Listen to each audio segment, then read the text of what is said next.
Check, check, check, check, check. Check, check, check. Microphone check.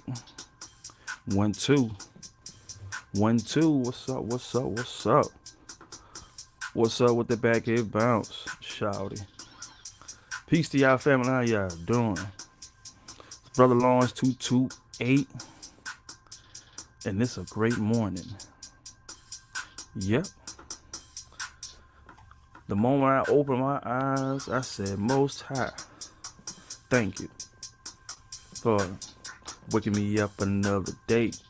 Hey, hey, hey, hey. That's how I feel. I'm happy today. What's up? What's up? I hope y'all are doing swell. You know what I'm saying? Some of y'all probably still dreaming. Some of y'all still slobbing on side of your mouth. Go halfway, wake up, feel the wet, try to wipe it out, go right back.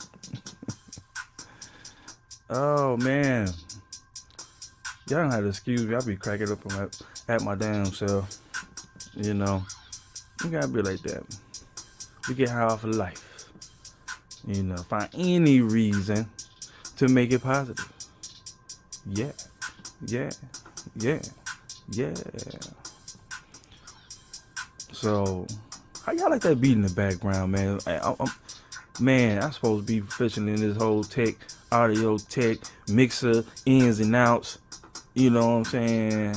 That's all I do. And I feel like I'm gonna need my mixer, man. I thought my interface was gonna make it do what it do, but it might be just because I don't have the necessary connection or adapter to bringing this audio from my computer that's playing that beat. Yeah, that's playing that beat. Yeah, that's playing that playing that playing that beat. So today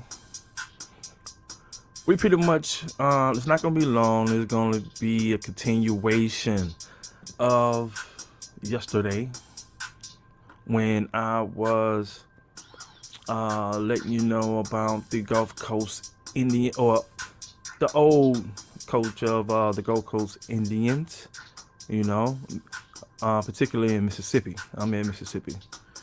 So, and I'm right on the water. That dirty water. Muddy water. You know what I'm saying? So, you know, we're going to continue that today. And before I do begin, I do want to give a big shout out to the big homie, Eric Newsom, man. A partner of mine that, you know, we collaborated on this project called the Pearl River Project. And basically it's a river that's in the Gulf of Mexico, right? Gulf of Mexico, you know, where all the hurricanes come through. You know what I'm saying? So we got to deal with all of that, you know. And here we go. Let me pull it so y'all get a good understanding of the locale. Let's see. Most of the people that's you know what I'm saying, on the YouTube, they may know of Mississippi Choctaw and Chickasaw and all, you know what I'm saying, the Natchez, you know, the Tunica, you know, it's the Bayogula, Pascagoula, Biloxi. It's so many, it's a million of them. And they were all their own tribes, right? There's so many of them. Let me get this thing going. Try to share the screen in just a sec. Just a sec. I was gonna show y'all the Pearl River. See, that's the thing I gotta work on. I gotta work on coming in and out of these motherfucking transitions. The transition in and out of sharing my screen and having my stuff ready, but you gotta have the proper Gotta have proper preparation. You know what I'm saying? So, yeah, here we go. Here we go. Here we go. Here we go. Here we go. All right. So, all right. Now, no one of those available. So, it's talking about Pearl River County, but we ain't even gotta get to Pearl River County. We just go right here, all the way. Make sure y'all know where we at, man. So here go Mississippi, here go Louisiana, here go Alabama, right? Gulfport. And y'all gotta understand how. Look. In the middle of everything, we got Gulfport. We got New Orleans and we got Mobile, or Mobile's right here in the middle of that. 3 major ports. You got Pensacola, all that. You know what I'm saying? But Gulfport serves as the intersection through the whole Gulf Coast. So let's come from here all the way through. You got that I-10. Look at that I-10 coming through there. Ooh. Shout out to I-10. You got that 49 going all the way up. So,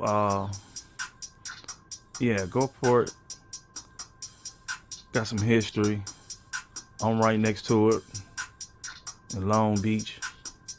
All right, so I'm gonna try to dig and give you all the information around in these areas possible. You got Indians in Van Cleve, Upsosha, Perk. We used to you got Wiggins. We used to have our family reunion on my maternal side at Flint Creek. I need to we have our family reunions right here at Flint Creek.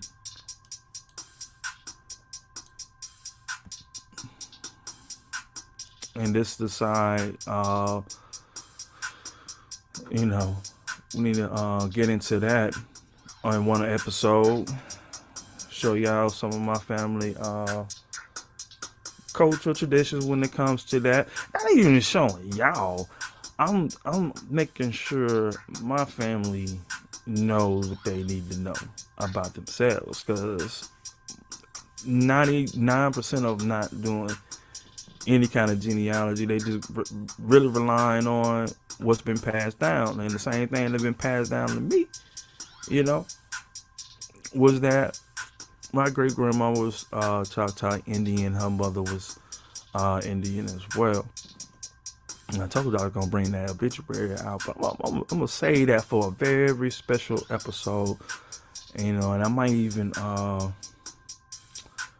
try to get some of my family members. They probably don't want to do that, but you know, to kind of talk about that. You know what I'm saying? Not only because what I'm doing is not only we got this. We're gonna have to close this out, but we're gonna get back over here, right? That's where we were yesterday. Hey, you know what I'm saying? TPs right here. Nah, we ain't had them TPs, man. That's something some of the people from the north remember. You know what I'm saying? When we going through our connection of origins, that don't even make sense. Going through our origins, we trying to go back south, go down south, not back south, but down south, you know, through the Yucatan, through, you know, all the way down. It is where our evidence is pointing to where the darker skin people, the darker skin or darker skin did. Ooh, I like that one. The darker skinned people coming from, right? It ain't just Africa. We ain't, you know, we all over, but we the different type of people that's, you know, different from the ones that's over there across the water. Yeah, we all human, but you could be human in two different people. Otherwise, we all the same people. I don't think we all the same people. You know what I'm saying? That's basically what you're saying. If you're saying you're out of Africa, we all the same people. I saying we're different, but we have the same characteristics. A lot of general characteristics, attributes. You know what I'm saying? So, before I get all over the place, man, let's get this thing going. I'm on the publication pastchristian.net, right? I'm quite sure this is some kind of unofficial site, but let's look at the information. Let's look at the information. Continue looking at the information to kind of get a better idea of what's going on when we talk about this Indian talk. When we talk about we Aboriginal this, Aboriginal that, Indian this, you know what I'm saying? Whatever. You know what I'm saying? Like, we got to get it together. And as I'm going through this learning journey of my ancestors' lineage, we trying to figure out the area. So that's why I'm trying to stick to like the Gulf Coast area, because this is where my people from, right? I'm quite sure most of y'all people are from. You know what I'm saying? When we're talking about this community, I hear people go into the same journey that I did, really how they came into the, the school of thought, of their own people, right? We going, man, I swear we gonna get off subject again. We gonna get right back on here, man. We gonna get right back to it. Here we go. Many historians report that the Native Americans of the Gulf Coast had origin from the lands across the southern waters, presumably the Yucatan Peninsula of Mexico, land of the Mayan Indians. That's why I think, like, we come from, right? I know the creation story say we come out of Mound, say we come from the west, but how far west? How far west? So organizations tell you to travel east, but really, should we be traveling east? Or should we be traveling west? That's the question. Nah. We read over this yesterday, or that part anyway. Let's see. Let's keep going to it. The ensuring migration accounts occur when Indian legends from the Yucatan Peninsula and from the lower Mississippi Valley. A young Mayan chieftain was told to take the sacred pole and stand. Yeah, they was telling how I stand it erect without leaning. That's the way they're supposed to go, right? This account also confirms with early history of the founding Baton Rouge, Louisiana, right? So that's why I was saying that I brought up yesterday that the Choctaw creation stories was very, very similar, and that's how you can trace migration, right? If you can't find, well, along with archaeology, you know what I'm saying, along with some of your sciences to help back your claims, but also you have culture, right? I'm quite sure some Africans can trace some of their cultures over here, right? Because of the slave trade, right? But we also can trace some of our cultures from the Central South America, right? I'm not teaching. I want us to learn together, but this information may contradict what's at school. That's not my intentions, but your genealogy will set you free.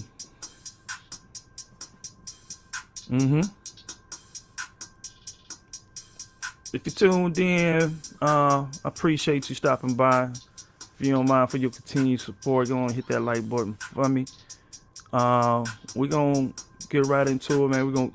We're gonna browse this whole site, see what they gotta say, and we make our own conclusions. But I ran across it trying to find out who my people are, so this is where I'm at, and I just want to let y'all know what I'm going through with this journey.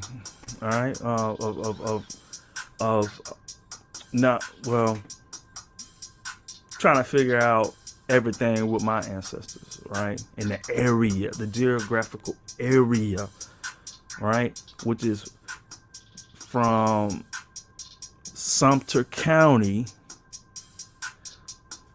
right? Sumter County, Alabama. Let's go in for a second. If you've been following me for a little minute, you'll know that Sumter County is where the Indian ancestor is from in my maternal lineage. Okay, let's learn about. See, this when I say Alabama Choctaw, but they really in Mississippi. They Mississippi Choctaws in Alabama. That makes sense. Okay, so I just say Alabama Choctaw, right? And Sumter County was part of the Choctaw Nation from 1797 to 1832. Sumter County was part of the Choctaw Nation from 1797 to 1832. The first settlers in Sumter County were French explorers who had come north from Mobile. Where's Mobile? Let's check it out. Mobile right here. Right here. Mobile, Alabama. Right here. You see that? You see that? You see that Mobile River? You don't think nothing was coming through here? Shoot. Mobile, I think, one of the biggest ports over here. Probably not the biggest, it's one of the biggest. I know one of the Cali one. It's pretty big. Probably the biggest. It might be number 2. If it ain't number 1. All right, we got all the shipbuilding down this way. That's all we do is build ships. P. Gula stand up, Chevron stand up, shipyard. I say Chevron. That's don't they do gas? No, I'm talking about at the shipyard. Oh man, but Ingalls Shipbuilding. There we go, Ingalls. This right here, and they got one in Goshen. Got some shipbuilding in Goshen.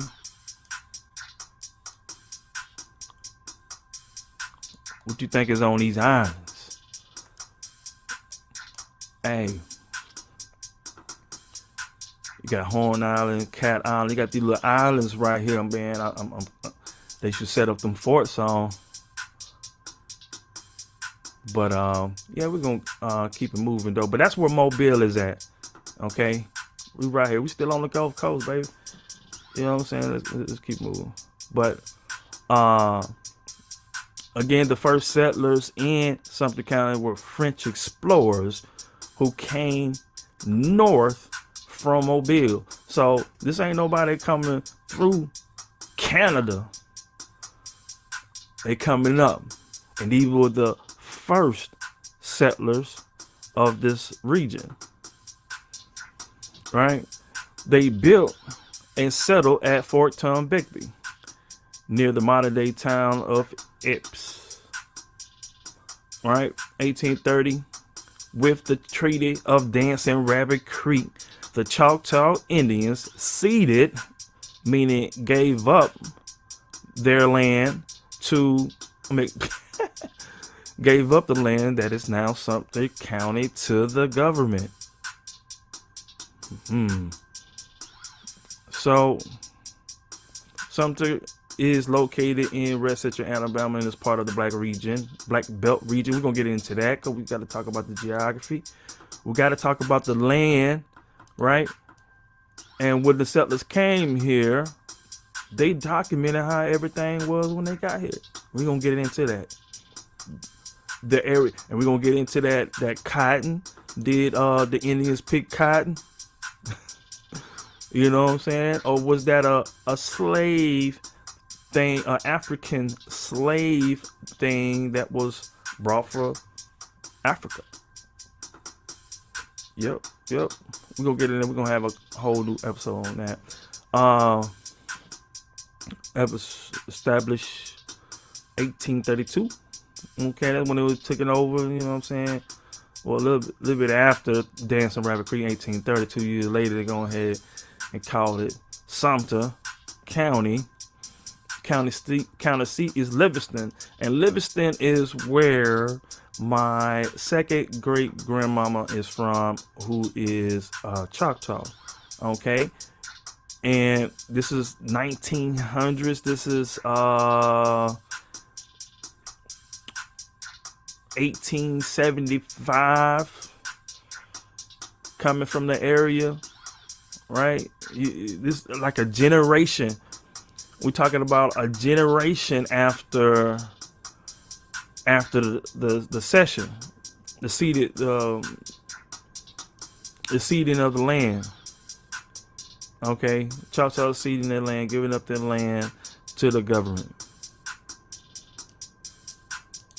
So really, if I probably, you know what I'm saying, can find out more, I can look at the ancestors who were in the city during this particular time, and it wouldn't be too far-fetched to say that from that generation birthed my third great grandmama, right, who were still living in Alabama at the time, Sumter County, Alabama. So, you know, that's my story. Okay, and you know, it says it in the obituary, and you know, it says it that if you look up the history of that particular county or city, it's got Choctaws all up in that motherfucker. So it's like, oh yeah, it's something there, and you know, and it ain't gotta be there because if my family say so, then it is so. That's how I feel about it. If they said I was African, then I'll be African, right? But they don't say that. And this is an obituary from the 70s. In the 70s, talking about Indians. Cause it was my great grandmother's obituary, but her, you know, in the beginning part, when they tell her life story or a summary, like, you know what I'm saying, they mention her mother, and it's mentioned that her grandmother was Indian. That's all I needed to see. And then, where the arrows at, man? I might get some arrows on this one. Goddamn. Yeah, man. So, you know what I'm saying? So now, how do we explore that? And this is what this channel is about. You know, I can have a conversation with an African because, you know, I used to be a Pan-African.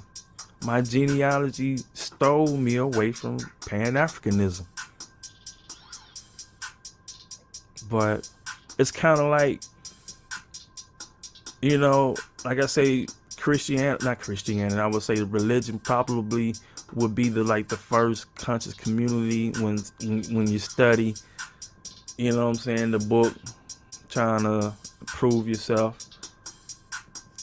But once you start questioning it, the information,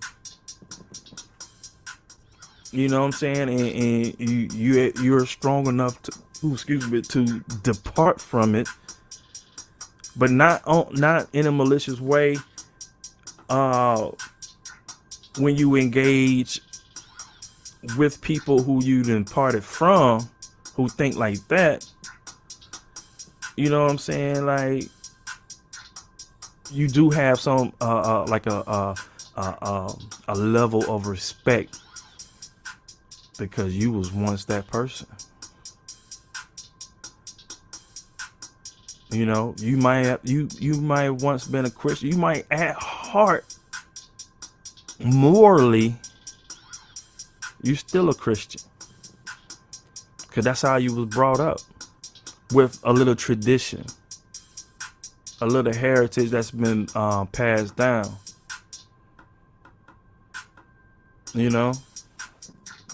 Let's get back. The Indians remained shy of the white man following. I want such direct, frank language there. The Indians remained shy of the white man following their encounter with the Spaniard De Soto during his 1540s trek along the coast of Florida, which is still a Gulf Coast, to the Mississippi River. He killed all Indians he came in contact with. Just savage. However, the French finally made friends with the Indians, and by 1730, the Choctaws and the French accepted each other as equals. Intermarriages even produced some Choctaw Creole leadership, as characterized by the famous Chief Greenwood LeBlower. Okay, this is when they wanted to intermarry. They wanted to insert their blood within what is now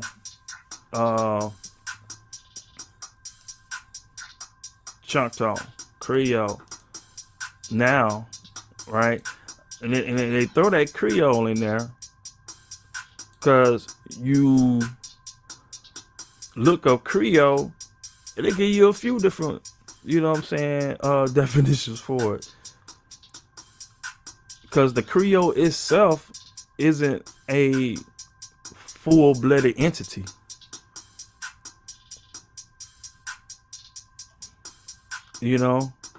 But when they wanted to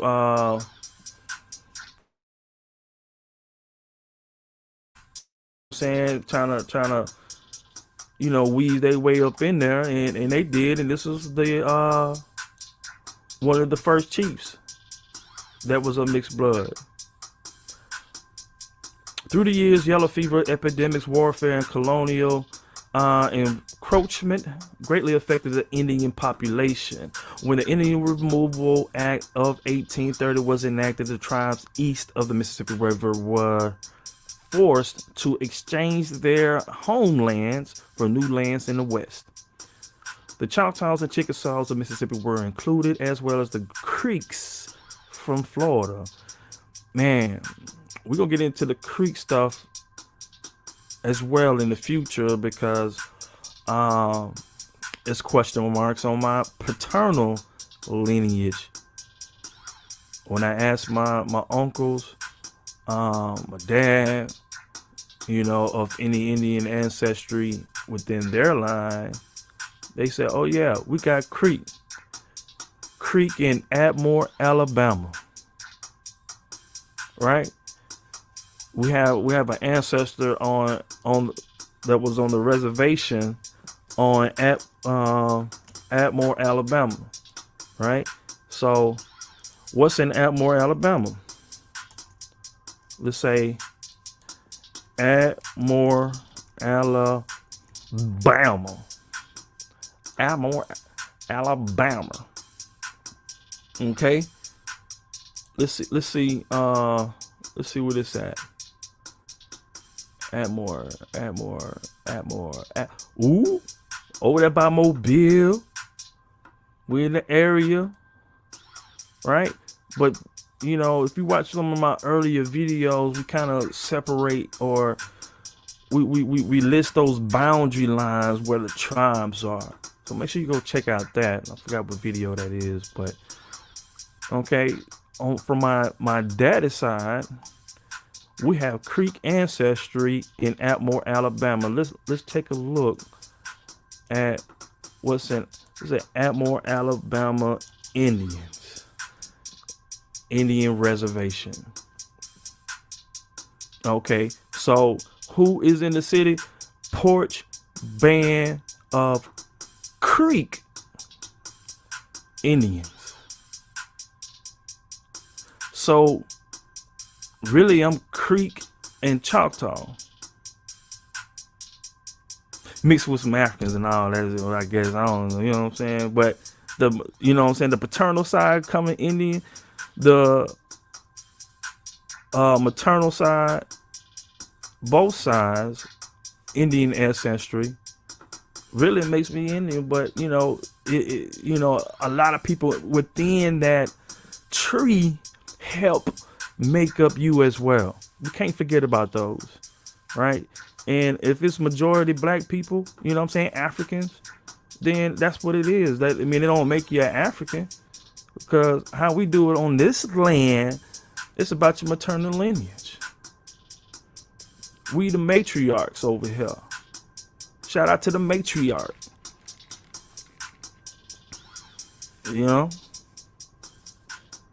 We don't mind having the woman run a few things around here.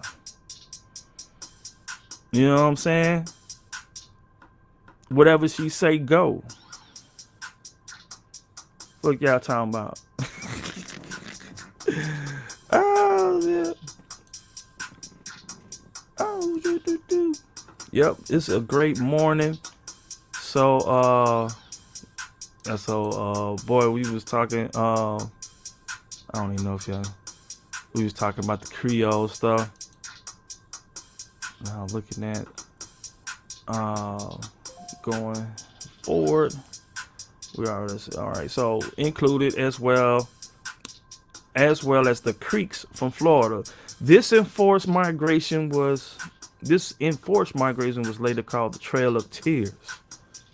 Okay. Many of the mixed blood Indians dropped their native names in favor of their European family name and discreetly remained concealed in the wooded areas. Not unusually, these names were Favre, Dido, Cuevas, Ladner, Dubison. I think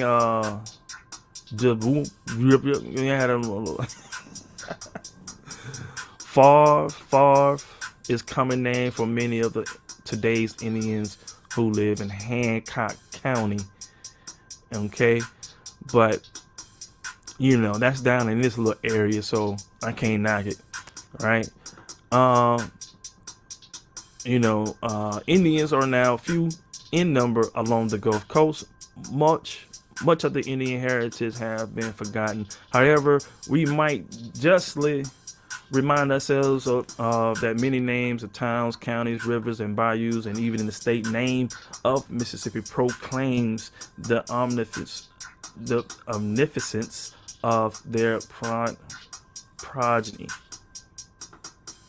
Okay, for the amateur archaeologist or Indian lure seeker, there are still traces of Native American habitat along the coast. Archaeological components in Mississippi are unfortunately based entirely on the results of limited excavations, thereby providing limited data. Yeah. However, the Indian shell piles called middens still have potential historical significance. There we go. You got to talk about the geography. What are middens? I hate my enter button don't work. It's like walking without a big toe.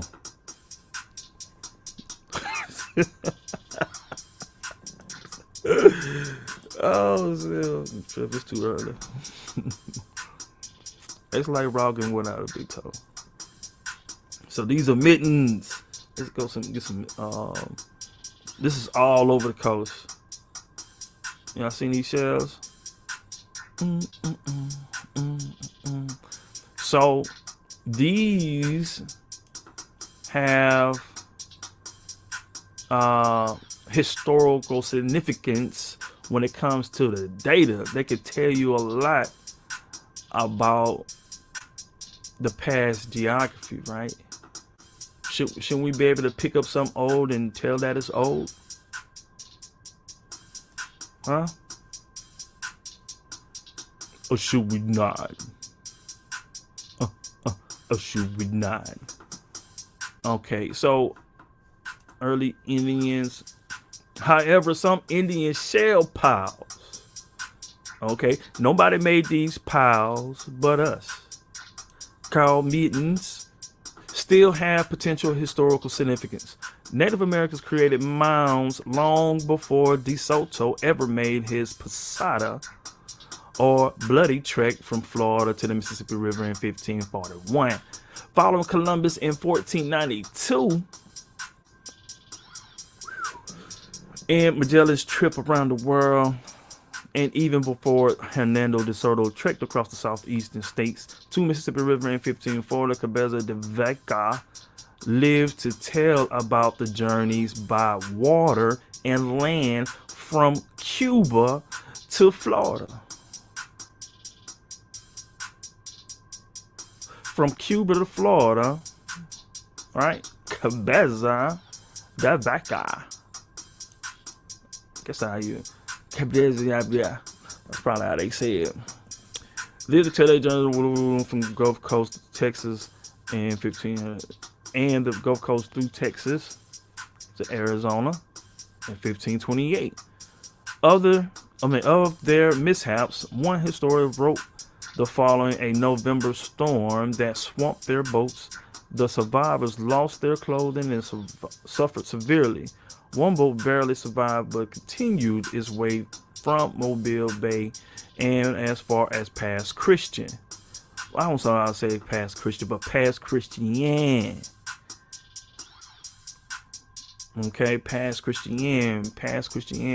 We still on the Gulf Coast, baby, right? So we had Mobile, that's in Alabama, but when we talking about the pass, we talking about the pass. Let me get back in my pop stop, and I just came out. I got a pass right here. So we right here. Right? I'm right here. We got Gulfport, boom, we got the pass. But it's all Hancock County right here. Right? So we still there. We ain't even, we're almost to Slidell. You know what I'm saying? Almost to Pearlton.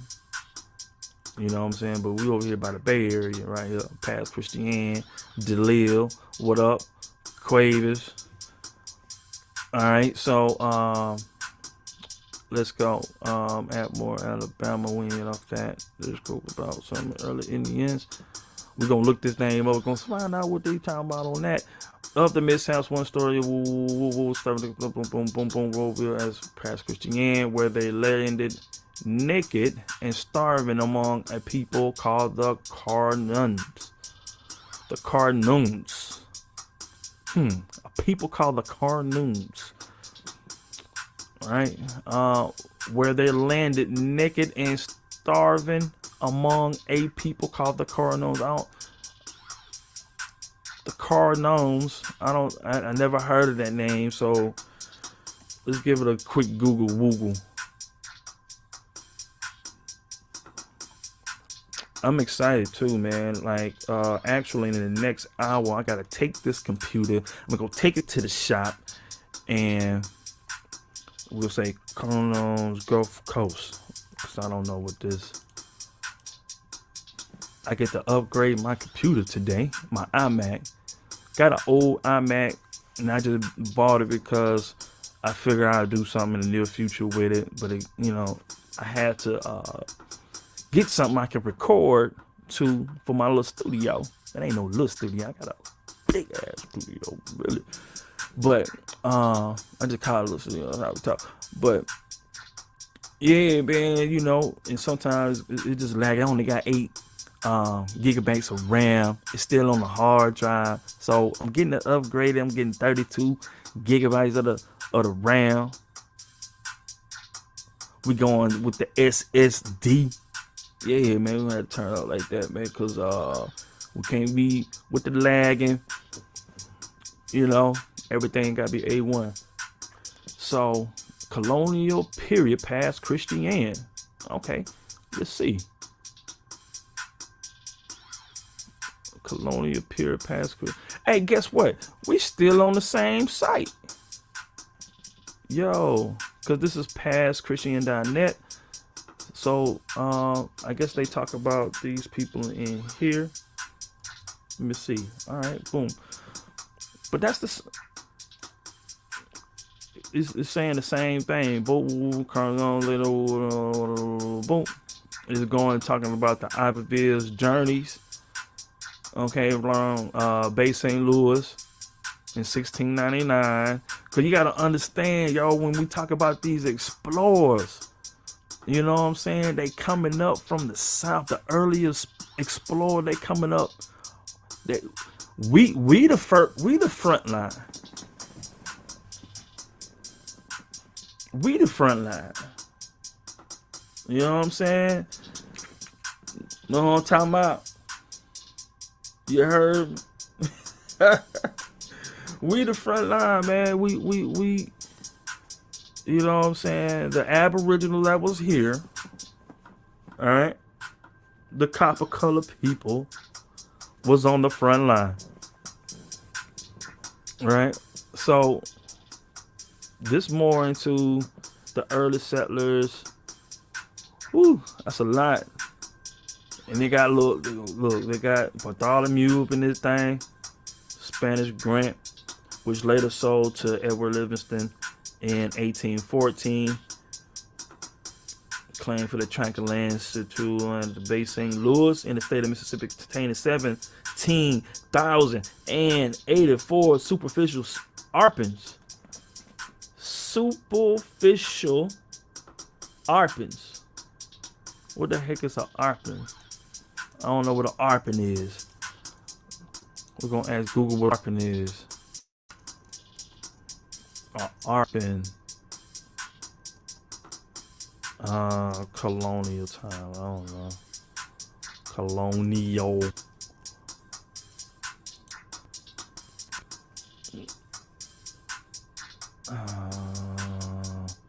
No. Arpent definition.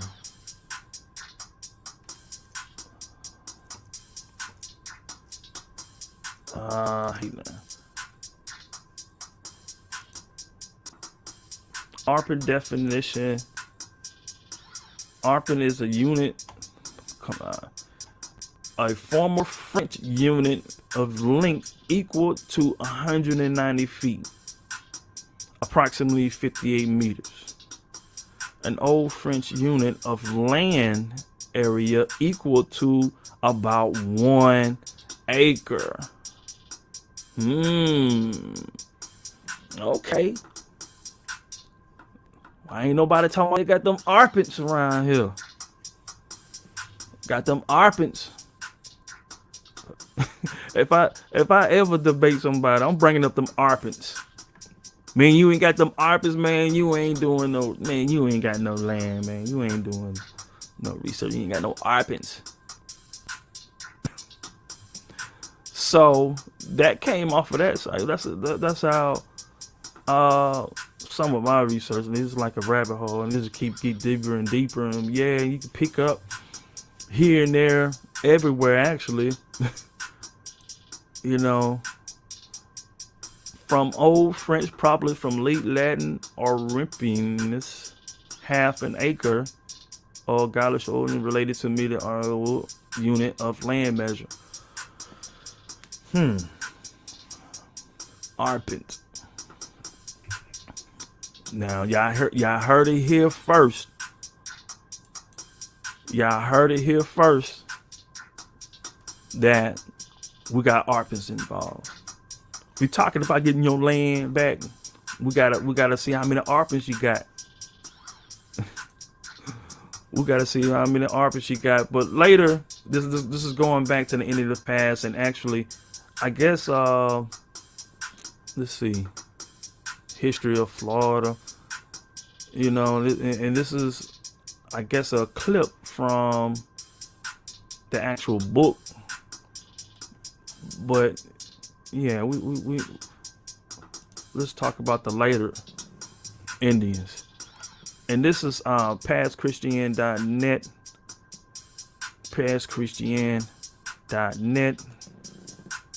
I'm gonna have that link in the description. It's actually on the part 1 of this build with Gulf Coast early Indians. Okay.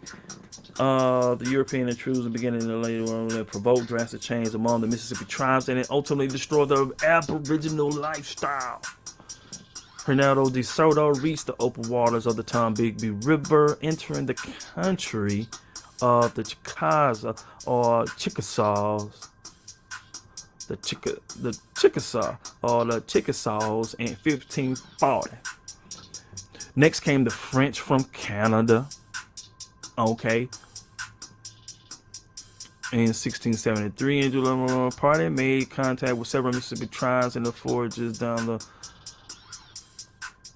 the river, seeking the mouth. So when they say it like that, it sounds like Mississippi people was in Canada.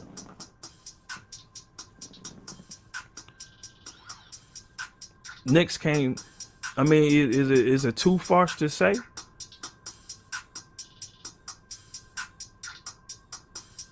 Too farce. Did I just say too farce? I think I did. Don't y'all be trying to tape me now. No, yeah. I don't tell. Cause I'm boots on the ground with it. Yo, it's too early. I'm doing too much. All right, then came LaSalle to connect the Gulf Coast with the Northwest and prevent the English at Charleston from establishing settlements. In 1698, 2 English traders arrived in eastern Mississippi and took back Indian captives sold as slaves in Carolina. This before the 1700s. This before the 1700s. We're talking about Indian slavery between the English.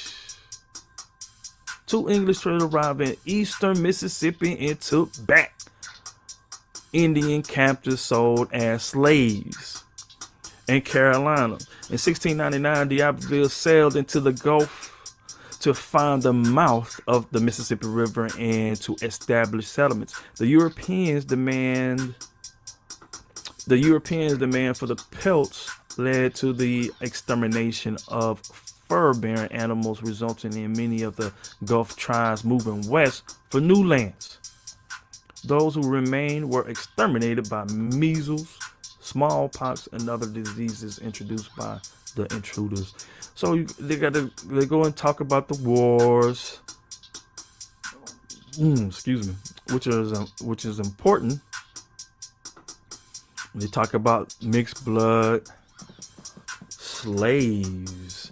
The new Indian society was affected by the role play of the Negro slaves, who were also brought to perform slave labor for the mixed blood Indians, and also for the Indians who looked upon the practice. Both are satisfying the chores that Indians felt below their dignity, such as agricultural chores, and also gave them a sense of status. Okay, sounds like we got some mixed bloods running this thing, and you got Indian people running this thing, and you got Negro slaves. But the Indians don't want to do the dirty work. So, who should we give that dirty work to? Should we give it to the slaves, or should we? Are we smart enough to not deal with it? I wonder.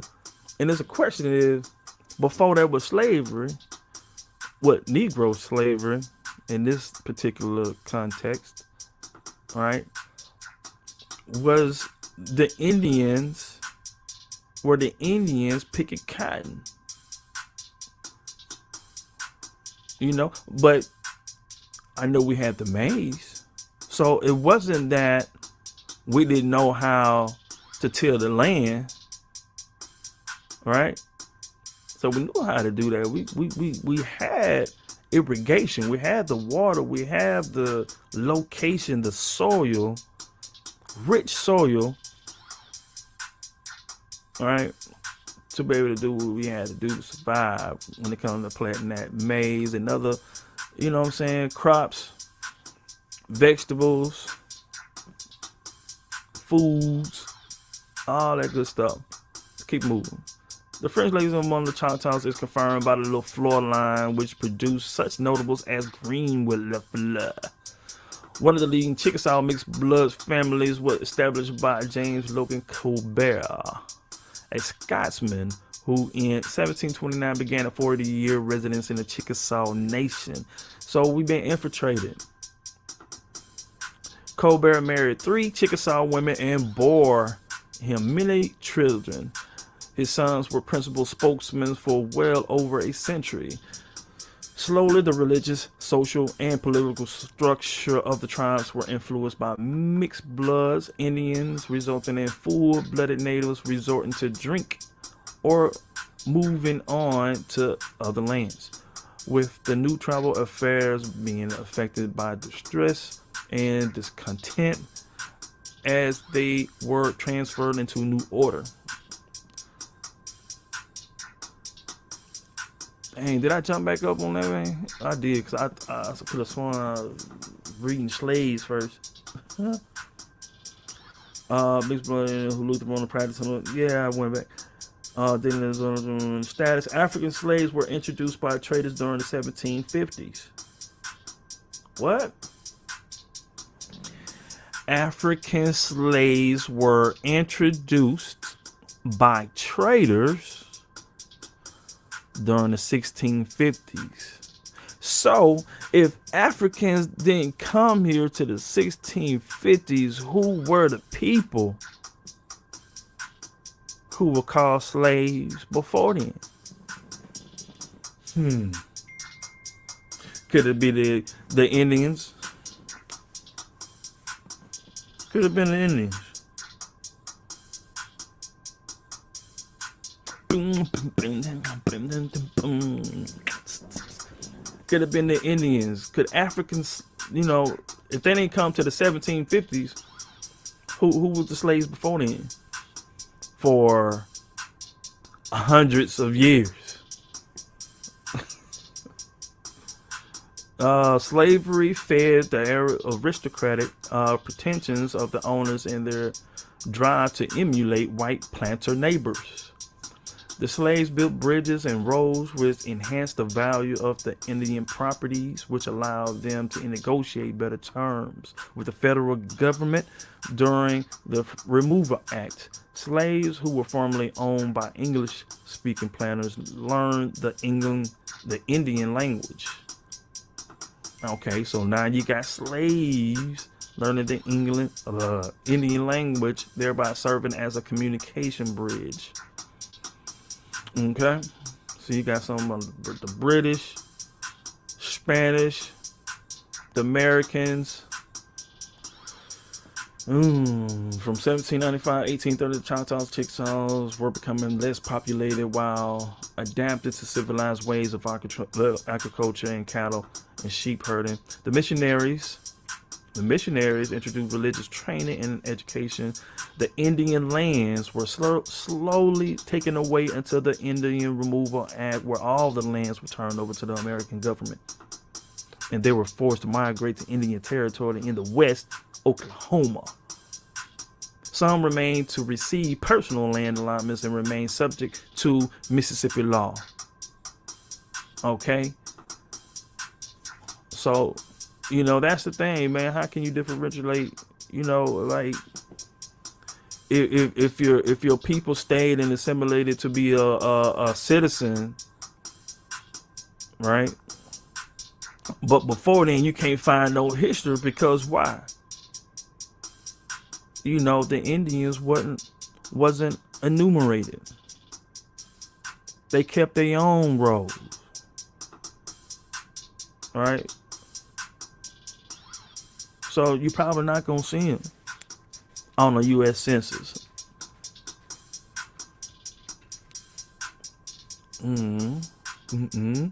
The Indian, Spanish, and French explorers encountered various tribes along the Gulf Coast, such as the Baliki,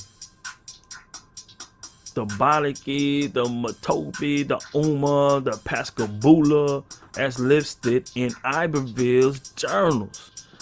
Oh, I'm from Pascagoula. Pascagoula, right? It was a tribe itself back in the day. But have you heard of this tribe before? The Moctabe, the Uma, the Pascagoula. Like I said, I got a cousin, man. We got a cousin named Bula. Shout out to Bula, man. Shout out to Cole. Shout out to Cole, man.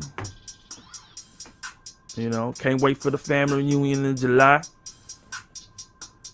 That's gonna be great, man. But yeah, we're gonna look let's see if these folks get y'all ARPANs. Get y'all ARPANs. Y'all better get y'all ARPANs. If you ain't got y'all ARPANs together, then an old French unit of land area equal to about 1 acre. Acre. Okay, get your ARP. Colonial period. Google. Okay, so National Heritage City of Ocean Springs. Okay, now we learn this song. We getting somewhere. City of 1699. 1699. You know what I'm saying? We got the French in this thing.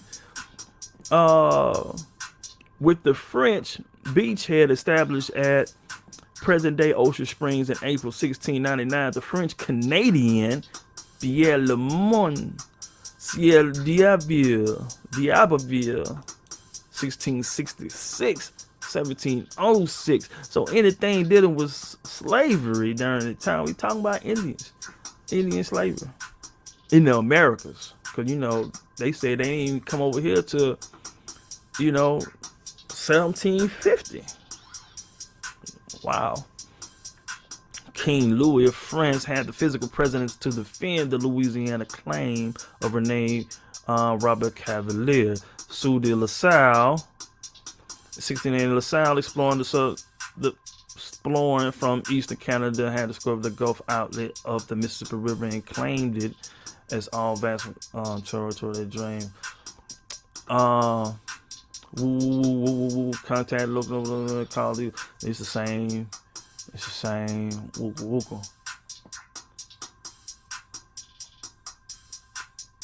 Okay, City of Ocean Spring. We're gonna get into that. Let me bookmark this tab. We're gonna bookmark. I'm going to the Brother Law page. Okay, we're gonna go back. All right, history of D'Iberville's land. And so, okay, the name. See, Balaki. I don't think, you know what I'm saying? This is how you pronounce it today. Biloxi. It's not spelled that way. Biloxy. It's actually with an I. Biloxi. That's like Bilox.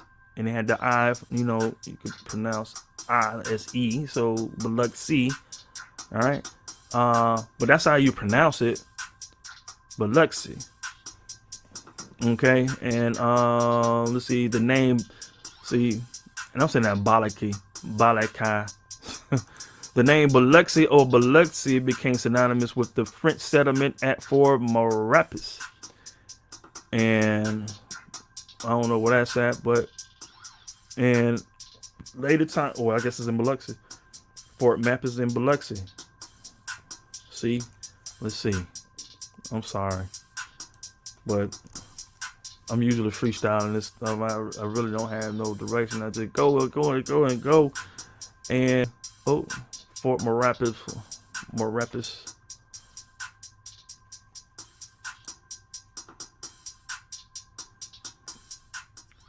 Mississippi Gulf Coast Heritage Nationals Heritage Area. So I never heard of these places, man, and it's crazy that just because we hitting certain names, D'Iberville, yeah, Fort Marapis Park. It was around Oak Springs, Biloxi's neighbor to the east, family probably doing the same spill. According to journalists, he left for around 100 people, including high-ranking members of the French Navy, to maintain the area. On maps from the area, the name evolved to Fort Biloxi, which in French translation is Biloxi. Unfortunately, there are a few among the colonists who cared for agriculture and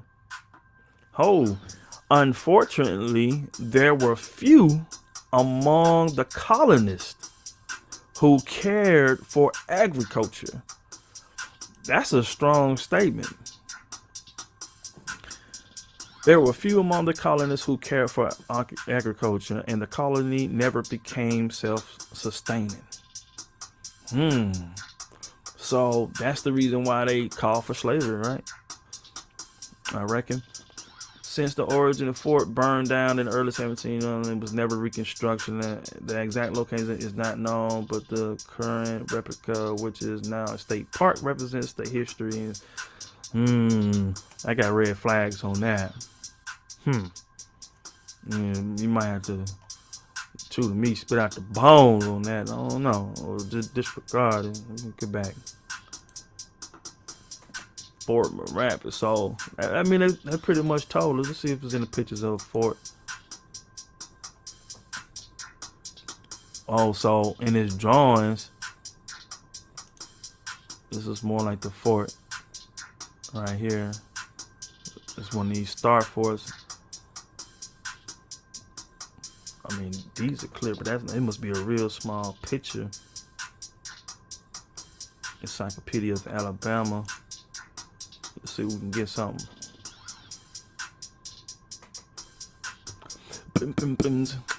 Alright, constructed by the French.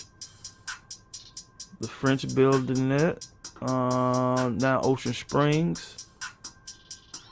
Yeah. But that's in his book. This is described in the Annals of Louisiana from 1698 to 1722 by the French carpenter and shipwright André Pinagot, who traveled with Lemoyne Brothers expedition. And that's another thing we need to find out, who these architects, who these artists are. He was a carpenter, but carpenters, they, or people in construction, or even masonry. You gotta learn about these angles. You gotta know them units. You gotta know geometry, math, all that good stuff. So let's see. So we're gonna get out of there. We're gonna keep it going right here. Let's see, what I'm saying, later in the Jones. So yeah, so Gulf Coast such as Biloxi. See, I don't know what no Moktapi, Massa. I don't know. Let's see what this Moktapi Indian. Okay. Mississippi Archaeology Trails Park, Mississippi Tribes, Indian tribes, the lower Mississippi Valley and adjacent coast of Mexico. See? Oh, that's by Goodreads. We might have to check that out though. Concentrating primarily on the Natchez Indians, but also profiling the Muskogean tribes, the Tunica groups, the Chitimacha, and Atakpa. The comprehensive study describes each tribe's material, culture, religion, language, and social organization with engrossing accounts of practices related to war, marriage, medicine, hunting, feasts, funeral ceremonies, and woo woo woo woo.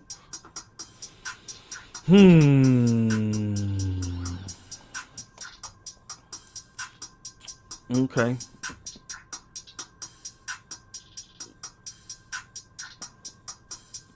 That's that big Indian head that's on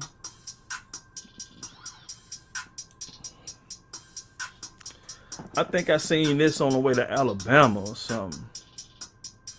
Library of Congress, Whispering Giants, Silver Beach, drums from Native Peter Williams. I came across this picture of a carved statue of Cherokee Leader Sequoia. That's sequoias.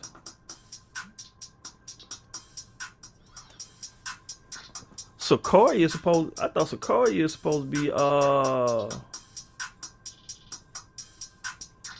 Cherokee Leader. I thought he was mixed. Sequoia was a mix. That ain't the one with yeah. That dude mixed. This is Sequoia. That's the one that did the alphabet. He created the it must be two Sequoias. Cause he's mixed. This Sequoia right here. Or is it whitewashed? Is it whitewashed? Wow. Wow. Is it whitewashed? This is the Sequoia is the person who came up with the alphabet. Right? He came up with the alphabet. You see, he came up with the alphabet for the Indians to be able to communicate, with his people. They already assimilated. They already, what I'm saying, got an Indian ancestor, got a European ancestor. That's what he is. I must not be knowing what I'm talking about, because clearly you see a Sequoia here, and there's a Sequoia statue of Cherokee Leader Sequoia. Let's see if they do anything with the letters. Maybe I got. Let's see. Cherokee matching a piece of the file. They talking about anything with him creating the alphabet prior to colonization, trying to Biloxi, Pascal, Bula, and the modern Crooked Feather. Pascal and Crooked Feather is a composite. Let me get back on my pop stop. Composite of the area first settlers. The 30-foot sculpture is carved from cypress log feet 5 feet wide and 11 feet high. The original Crooked Feather was created in 1975 by Hungarian artist Peter Wolftall and officially donated to the city a year later.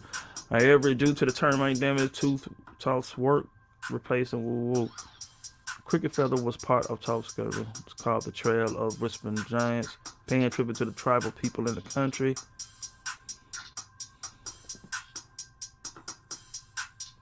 Peter Charles. Oh, all right. So Crooked Feather is the chief. This ain't Sequoia. So this ain't a statue of the Cherokee Leader Sequoia.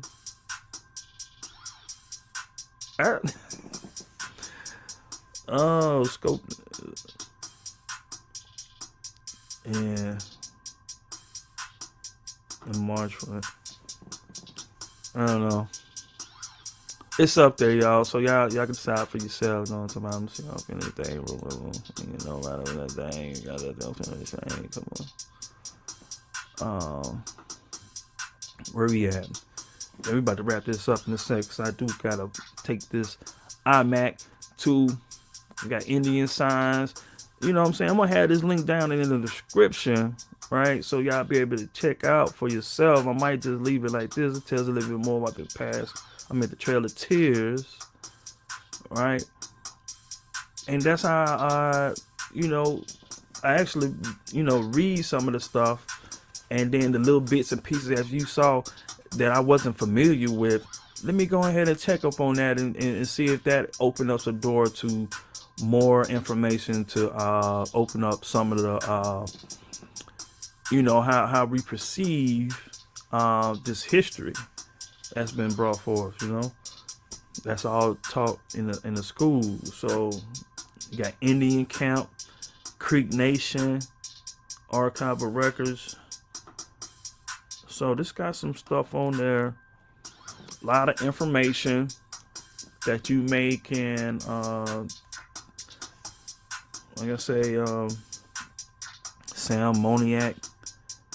I don't know what one of the silver relics, but without descriptive information. What is this? Sam Moniac at Past Christian. Sam Tuttle Moniac. That sound like Maniac. Sam Maniac or Moniac was a Creek Indian from Alabama. Shout out to the Creek. You know what I'm saying? Even the Freedmen, all of y'all Creek Nation, what up? Who had been decorated by General Washington while in New York and was reported buried in Past Christian in 1837.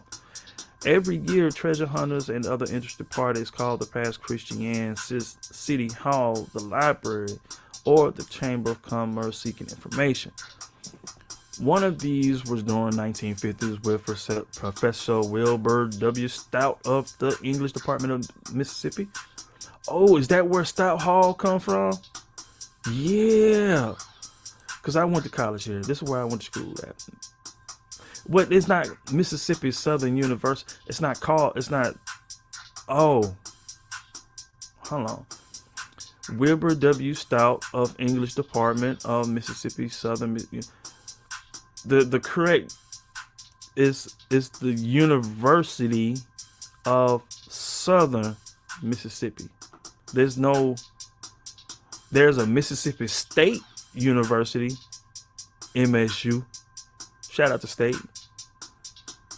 It's a Mississippi Valley State. You know what I'm saying? You know what? The Mississippi Valley. Man, I bet their history class was off the chain. I bet their Mississippi Studies class was off the chain at Mississippi Valley State, HBCU. What up? Alcorn, Jackson State. You know what I'm saying? Grambling, Alabama State. Yeah, I better stop playing. Boom, boom, boom, boom. He reportedly had a plantation.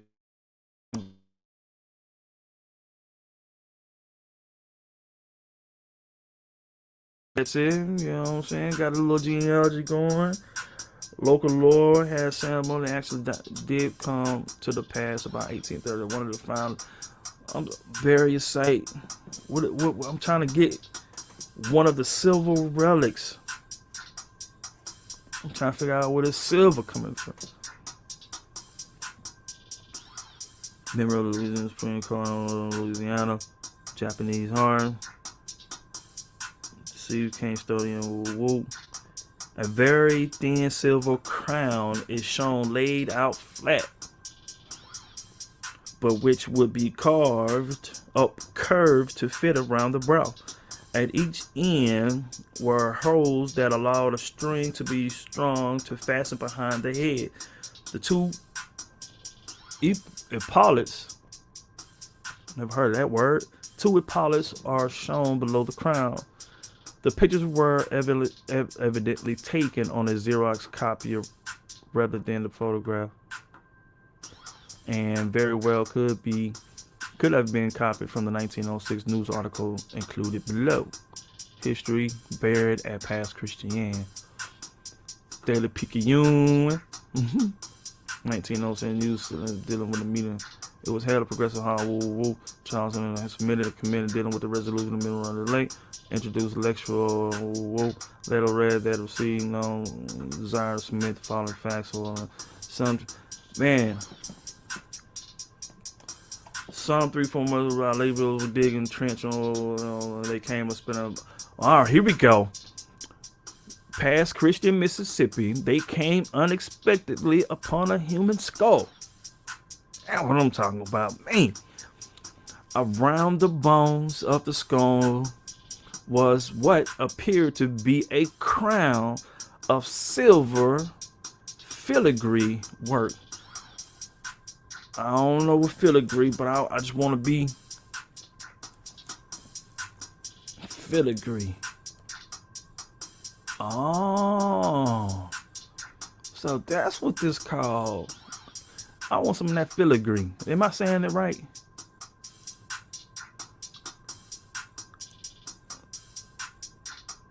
Oh, come on. You gotta say it. Why you won't say it? What? Oh, there we go. Can y'all hear that? Filigree. Filigree. All right, so we saying it correctly. All right, we're gonna keep that right there.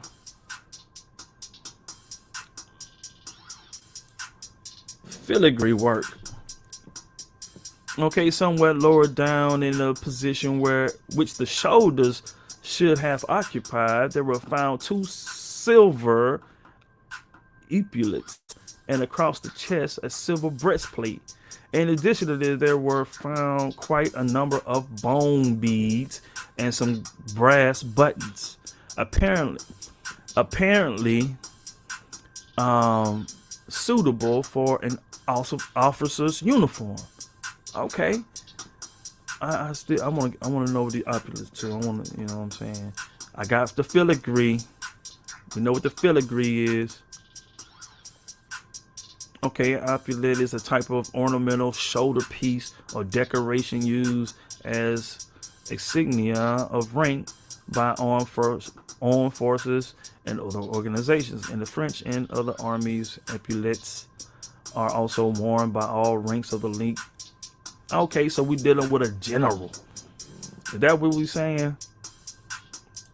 We dealing with a general. We found 2 silver epaulets and across the chest a silver breastplate.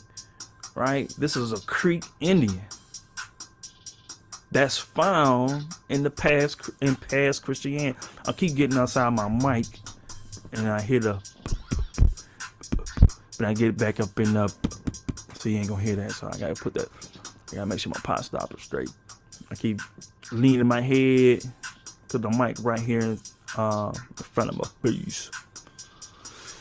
Hey, when the digging had proceeded thus far, so much excitement had been created that the domestic servants of the place refused to stay longer, and so Mrs. Watkins ordered the digging to be discontinued and the grave to be refilled. She is, however, willing that an investigation should be made by the Historical Society and others interested, and I'm personally interested in the matter because Mrs. Watkins says she can't account for the ownership of her property for a large number of years and is certain that the burial could not have taken place later than 1812 to 1820. Whoa. A Creek Indian officer with silver plate. You know what I'm saying? The crown responded to silver polish applied by Mrs. Farrell and undoubtedly silver.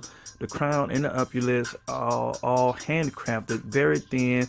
The crown is pliable, bears small perpendicular marks along the top and the bottom borders, and is not a complete circle. Rather, it may be placed flat like a band Holes at each end are some 16 inches apart. The crown is 2 inches wide at the trough and wave-like top scroll, and 2 1/2 inches wide from the from the crest of the waves to the bottom extremity. One of the opulettes has perpendicular marks along the edge within a narrow border. Okay, cool. Shoot. The Louisiana Historical Society referred the matter to its executive committee, and nothing further happened to disturb the bones on the ground, which later became the Ling Castle Hotel. End of news release. The Richelieu. Okay. The next most significant structure built on site of the Ling Prison Hotel before the hotel. It was the Savage School for Girls. What? The Savage School for Girls became the Richelieu apartment building, which was completely destroyed by Hurricane Camille. Oh yeah, Camille was a bad bee. Figured another hurricane party. Yeah. Second location is more probable burial site. So, story notes from the time period. American troops. Okay. So, yeah, we got DeLille in the building. What they saying about DeLille? Breeze Hills. These it's incorporated. Okay. It'll be little gems in them unincorporated towns. Right, so this DeLille.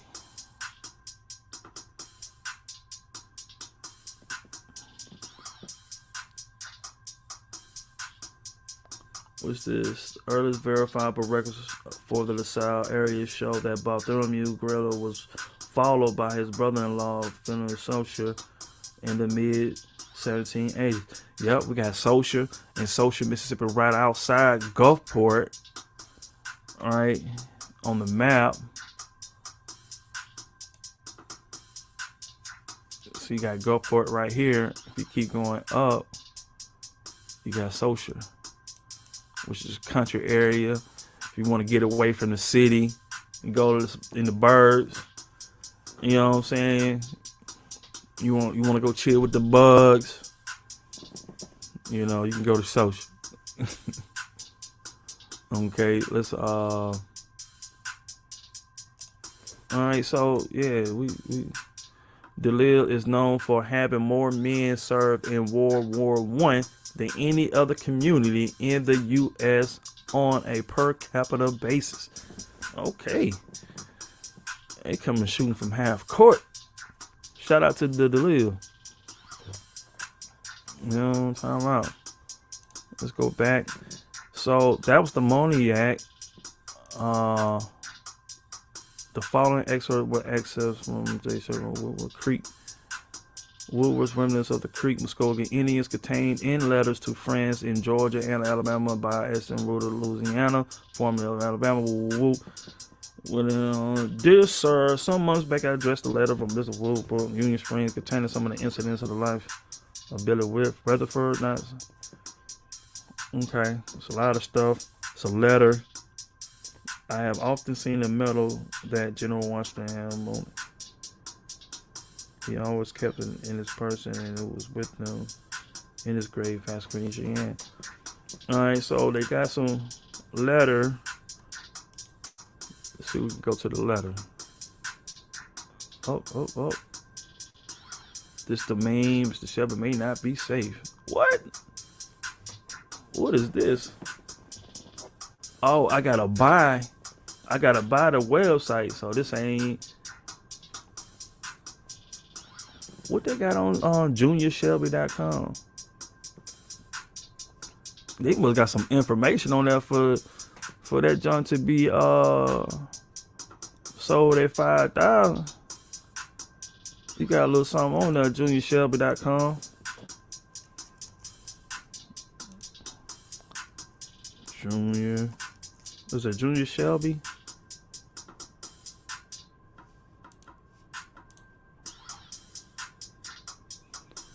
Yeah. We don't even go there. We don't care. JuniorShelby.com, Creek Woodward. Well, I'm glad he expounded, put it to text. So, Travel Journal. I guess, yeah, man. So, I'm gonna have this link down in the description, y'all. And, y'all make sure y'all go check it out. Creek Indians, prominent mixed blood Indians. Among the names, a prominent white man who mingled their blood with that of the red man was William Monyer and Hollander, who came with a remnant of Natchez Indians to Creek Nation in 1756. He took it to Tuskegee women, Polly Colbert for his wife, one of his sons, Sam Monyer married. Okay. David Point career. Got some genealogy on Creek information. Let's see if they even. Okay. Got that old school website feel to it. Report of the Secretary of War in answer to the resolution of the Senate calling for a list of Creek Indian warriors who were killed, wounded, or died in service of the United States during the late war in Florida, with a statement of the arrears paid to do them. I don't know. It's not my type of verbiage. And answer, listen, right. I have to honor, sir. I have to honor to forward you a muster roll of persons in the regiment of Creek volunteers who died or who were killed in the military service of the United States. It was prepared by direction Major General Jessup and intended to facilitate the procuring of the person pensions. So I guess they just saying that they got them on paper, acknowledging that there's the rolls and records that's being kept. All right, so man, this is open up to a whole bunch of other stuff. So man, that link is pretty, pretty resourceful, right? Look at all these links. Y'all go have fun. If you don't know nothing about Creek literature, I might dive into this myself. I will be diving into. Matter of fact, Creek Indian records. If you got Creek ancestry and you don't know too much about it, I'm quite sure this is about to be. We're gonna bookmark the tab. We're gonna say Creek Indian records. Okay. Got Creek Indian books, creation myth, legends of. We don't need. Does that go to another? I just want to make sure these things are live and active. Don't seem like we're getting too much. 1832 Creek census. That page. Yeah, good look at that, man. They didn't took all. We probably too late. Bowles books, antiques. What is this? Military history. What's this? Bros books. Ancient history. They ain't gonna let me goddamn read it online. Ancient wine listed under. Why can't I just? What we got? The grape grower, the biology of the grapevine. You gonna let me read it online or what? Oh, you're gonna take me to the Amazon. But you know what I'm saying? It'll let you know. $159 on one love. See ya. Wouldn't be ya. All right, just be careful. I mean, let's see. 1870 payroll. Okay, we got something. So you know what I'm saying. Just click, and you got towns. You got orphans. Damn, orphans. And they and they Indian. Look at that. Indian orphans. Then they came in and took. They came in. Oh man, yo. This is fire. This is fire, yo. Look at all these Indian babies. And they got the heirs on there. See? Y'all be sleeping on Google. These are just a simple surface layer search. You know what I'm saying? Research. We didn't call it research, man. We ain't had to go to we ain't had to go to no library, no online. Like, yo, that's fire. 1870 payroll to the 1832 Creek orphans.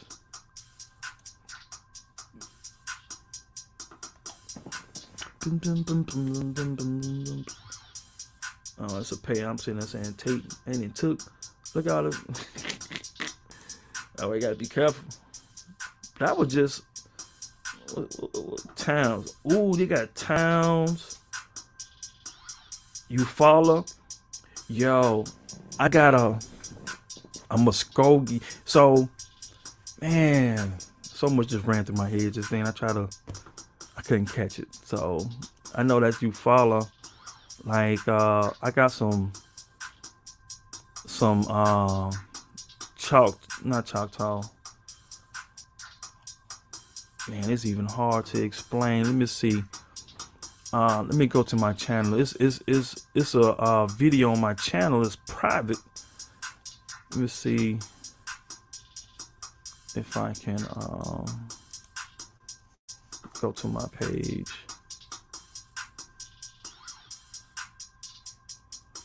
Let's see if I can go to your channel. Yeah, what time is down, man? We see how deep the rabbit hole can get. You know what I'm saying? Just by a click. Cause I'm finna update all this stuff is about to be booming in a second. I can't wait. I'm about to leave in about a good 30-45 minutes. I'm gonna go upgrade this bad boy. And I'm gonna have all kind of stuff going, you know, with the streaming. So let's go to the videos. I said it was I said it was private, didn't it? So I had to view it from maybe manage videos. I don't know.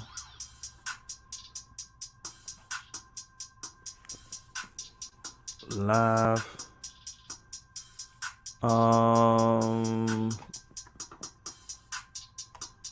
First Nation Latina Pie. Yeah. So this right here is on private because you know what I'm saying. It's more so for the fan, but I was just really freestyling, looking through. You know what I'm saying, the records. To try to find out. We ain't gonna get into it, but just know we looking. Let me see. I can't even see payroll. But who? If you see right here, what they say, Creek Rose, right? You see that? Where we at? But we at Oklahoma, Indian Territory. Looking for my people. And that's probably the reason why my great-great-grandmama, you know, she left it all in the Bible. That she didn't know too much about her mother, Polly Lewis, right? And I'm looking in everybody's role. Let's see.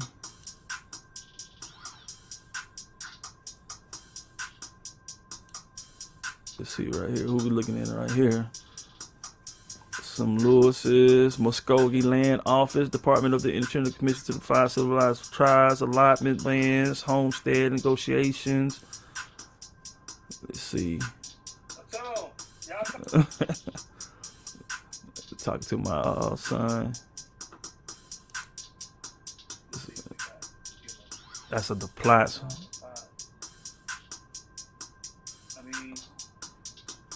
Pilot. All right, so you know, you gotta search, you gotta dig,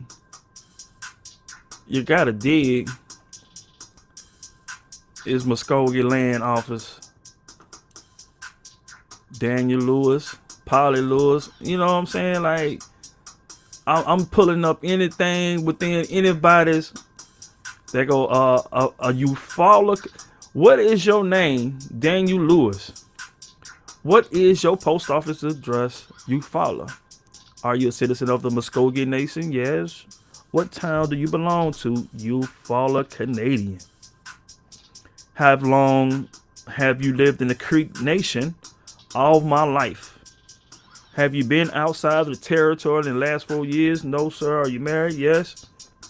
Is your wife a citizen of the Muskogee Nation? So you could be citizen of your own nation. Yes. What town does she belong to? Eufaula, Canadian. How long has she lived in? All her life. Right? We dig.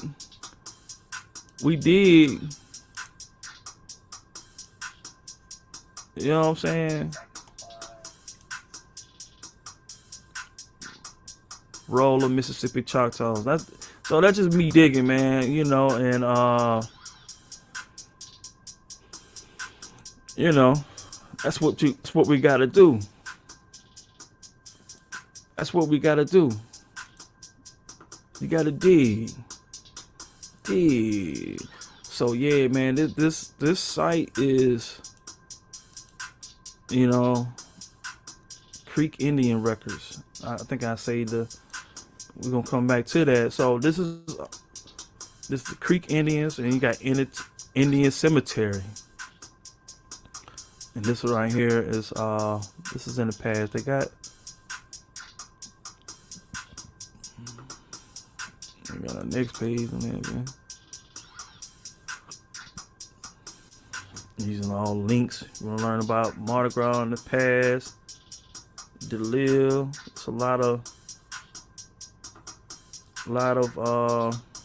so you can get down to the whole. We got everything on here. So shout out to pastchristian.net.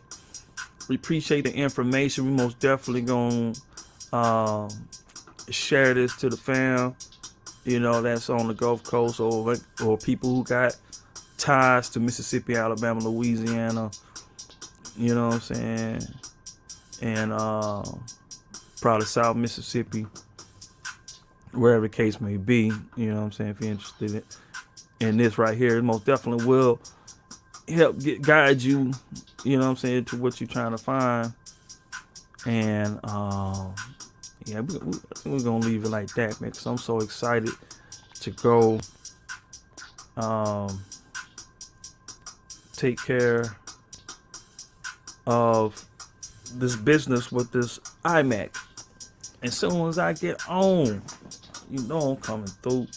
I'm gonna have all kind of graphics on this thing, but you know, I'm keeping it simple right now, you know, because you know it don't have the processing power.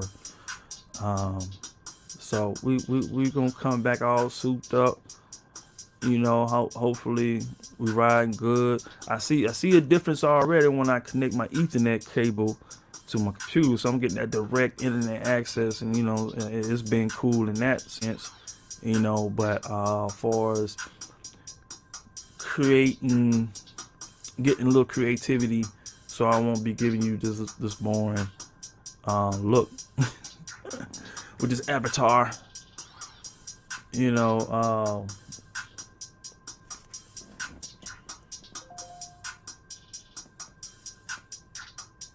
dang. Oh, okay. So I'm trying to figure out where the payment came from. Like, damn, I forgot I was on a little trial version, but yeah, I wanted it anyway. But yeah, man, that's gonna wrap it up from today's episode. Y'all been rocking with me an hour and 40 minutes. I can't believe I'm doing this, but you know what I'm saying? It feels good to be able to do it.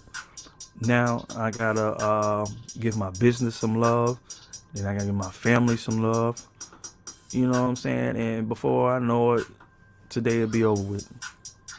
So until then, man, make sure y'all do your genealogy. Figure out who your people are. Know who your people are, man. And if you about this thing of owning your own land and setting your people free or putting them in a better position, this is the channel for you. And I appreciate you tuning in with Brother Lawrence 228. We out this thing. Peace.